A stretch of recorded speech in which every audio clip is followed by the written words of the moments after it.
The year is 2000. The world has just anticlimactically survived the Y2K bug.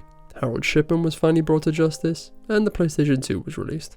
But in the world of sport, Deportivo la Coruña would win their first and only La Liga title. They would follow that win in the next few years with repeated second and third place finishes, which eclipsed in a Champions League semi-final appearance in 24. Deportivo were on top of the world. Nearly. What could possibly go wrong? Oh god, well, at least there's light at the end of this tunnel.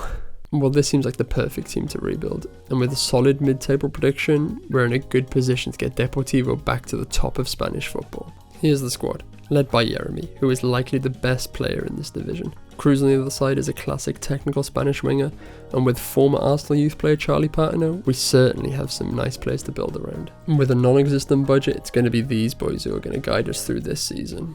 And here is the tactic we're going to use. Since we're in Spain, I want to play with some Spanish flair. So it's two playmakers in the middle with a more attacking central midfielder support in the attacking line, which consists of an inside winger on the right and a wide forward on the left, all tied together with a deep line forward. The goal is to play narrow, keep the passing short and central, let the wide players show off their qualities. On the defensive side, I don't want to press too much, so we'll sit in the mid block, trap teams inside. We have very little height and nobody can head the ball, so let's keep the ball in the middle.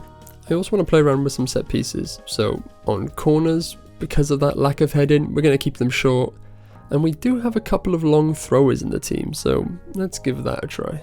So, time for the first game of the season, and it's Racing Santander, a fellow mid-table rival, so this should be a good test to see where our level is. And 20 minutes in, they take the lead through a scrappy goal. But just minutes later, Jeremy shows his qualities as he goes past the defence and sets up lonely striker Samuel Mulatieri. Then 10 minutes later, horrible mistake by their defender sees Mulatieri double his tally. Half-time, and the performance is promising, dominating in possession and creating far better chances. The second half brought more of the same as my genius short corner routine saw Soriano put his 3-1 up. The game was wrapped up as left-back Escudero's lovely underlapping runs on a smash home. The game would end 4-2. Excellent first hour as Deportivo manager. We carried that first performance straight into the next game with a crushing 4-1 win over Mirandas, despite going down early off our own long throw. It's something to keep an eye out for. 3 games left of August would see our winning start to slow down with 3 straight draws versus Eibar, Gijon and Cadiz. Worrying again, conceding 2 more goals from our own long throws, so that's the end of the long throw project. Unbeaten in our first month, but some issues with defending to take notes on. September and we're back to our winning ways as Las Palmas were beaten in the first 10 minutes thanks to Jeremy and other lonely striker Stoichkov. These results saw us in 5th place with 12 points from 6 games. The unbeaten train rolls on through this month after a 2-2 draw with Huesca. Ceuta and Real Sociedad B were dispatched 3-0 and 2-1 respectively. So after 9 games, we're 3rd. Keeping pace with early front-runner and fellow unbeaten side Cordoba, we would end the month unbeaten with a 2-0 home win against Leganes. October and we saw no signs of slowing down. Castellón pushed aside 3-1 with Patino, Mulatieri and former Barcelona academy player Ruben Lopez scoring. Then 2 draws with Malaga and Zaragoza would take our unbeaten run to 12, as now Cordoba had fallen back, and Burgos, who won a 10-game unbeaten run, led the way with 30 points. Mulatieri would score again in a 2-1 win over Valladolid, and our board targets of mid-table were looking too easy as 3 months in and we were still unbeaten. November and this month brought our biggest challenge yet as we would face table toppers Burgos. Before that, we had 3 games to play, and it was the Mulatieri show. 2 against Albacete, which saw him take his tally to 10 goals in 13 games. Up next Granada, and it would be 2 goals again for the goal machine. The second which was assisted by 17-year-old debutant Paulo Garcia, who had been promoted to the first team because of injuries, which we were seeming to get a lot of, but only little ones, so it wasn't really disrupting us. Leonesa up next to me got a full display of how great this new match engine can be with a beautiful goal by Soriano, assisted by Jeremy. But while we got that win, Burgos would lose versus playoff contenders Racing Santander, which meant we were level on points going into our top of the table clash. From the season preview, you wouldn't have expected either of these sides to be battling out in an early title battle, but here we are. For a big game you need your big players, and minutes in, who else but Jeremy to give us the lead. Half hour mark and our dominance pays off again with the combination of Soriano and Jeremy combining for 2-0. Second half, and that short corner routine comes good again with left back Escudero would score after a 1-2 with Jeremy. We would face a late onslaught by Burgos with the help of some shoddy defending, but we see out the result and claim a 3-2 victory, which gives us a lead at the top. More good news for our lead at the top, as Russ and Santander claim another big scalp with a victory over third place Almeria, who we would face next. But a Jeremy goal and a Mulitieri penalty would be enough to end November top with 6 points, with Mulitieri claiming the Player of the Month award, and I would pick up Manager of the Month. December is a short month in Spain with the winter break, so only 2 league games. Andorra pushed to one side in a 3-0 win, and then the final game to the winter break. What could possibly go wrong?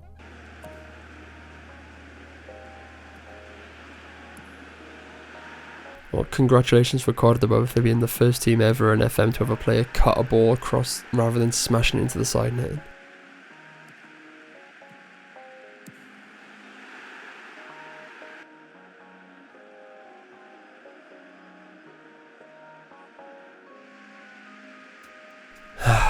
Well, at least the borders give us some money in January, and from a fixture standpoint would see us return to some of that early season form, so 2 wins and 2 draws. In the transfer window, we're in a difficult spot.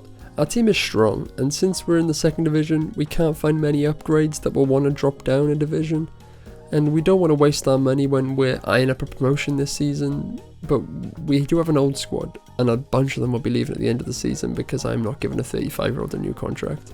So we looked for some young depth on pre-contract deals. So welcome for next season, Jon Balda from Sociedad, Alvaro Carrillo from Huesca and formerly Real Madrid Castilla, Victor Barbara from Barcelona B, and Isaac Cisse from Golden Arrows in Ivory Coast. But joining us right now, we did sign free agent Roman Torres from Mexico as cover at right back. We did get a couple of bids this month for Jeremy, to be expected, but Frankfurt's 32 million and a 20 mil bid from PSG didn't come close to what I would even consider for the Starboy. Deadline day did see us make one signing, and again we went sniffing around the academies of Real Madrid and Barcelona and picked up Real Madrid Castilla attacker Paul Fortuny. He was available for 100k and looked well worth the punt. And the Real Madrid boy would make an instant impact covering for the injured Cruz, a goal within 20 minutes. We would go on to win 3-2. But it wouldn't all be celebrations this month, and those little injuries we were picking up did start to get a bit bigger. First, starting centre-back Comas out for 3 weeks, but then a major blow as Jeremy gets injured after a brace versus Huesca, and he would spend 7 weeks out with a sprained knee.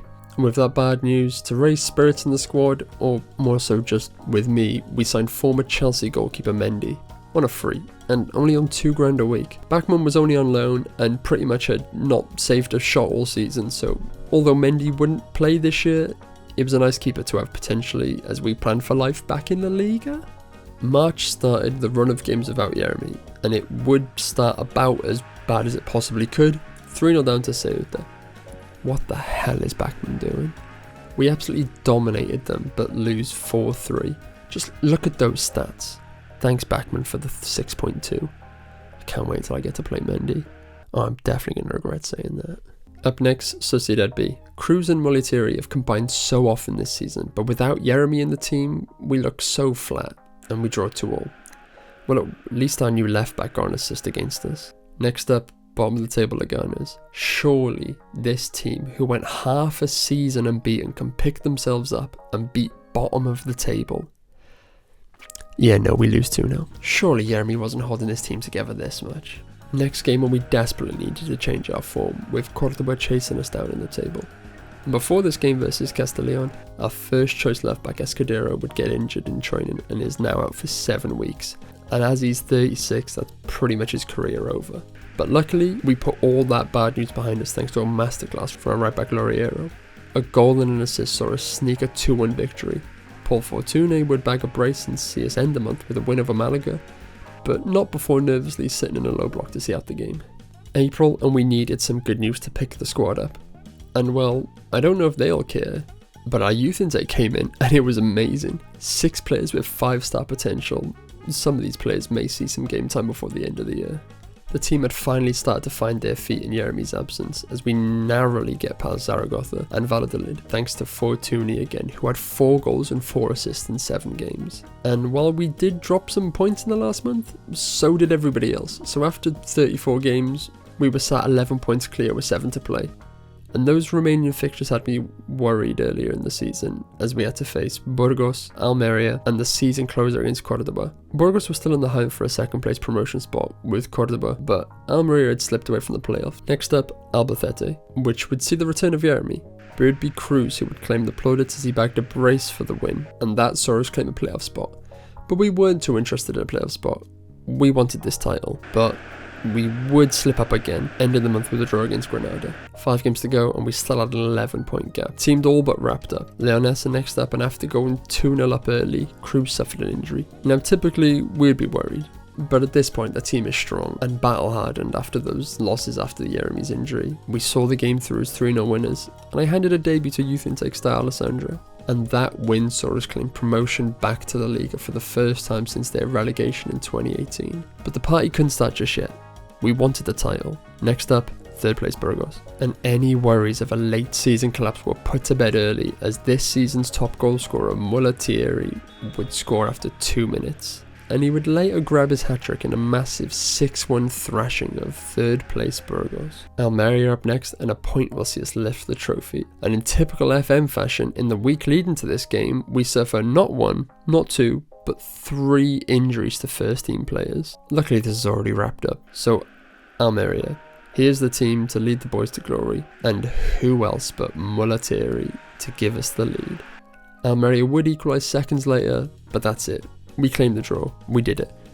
Predicted to finish mid-table, and we walked our way to a league title. Now we get to lift this very much looking Champions League trophy and claim the Liga 2 title and take Deportivo back to the top division and a step closer to the goal of bringing them back to their La Liga winning ways. Here is the final league table, 7 points clear in the end, and we did get a last minute equaliser against Cordoba on the final day, so they couldn't ruin our party. Well, this squad did it then. Mulattieri would finish the league top goal scorer with 28, whereas Cruz, Jeremy and Stoichkov would all finish with double figure goals. Assist leaders were shared by the 2 wingers and Soriano, who had a great campaign.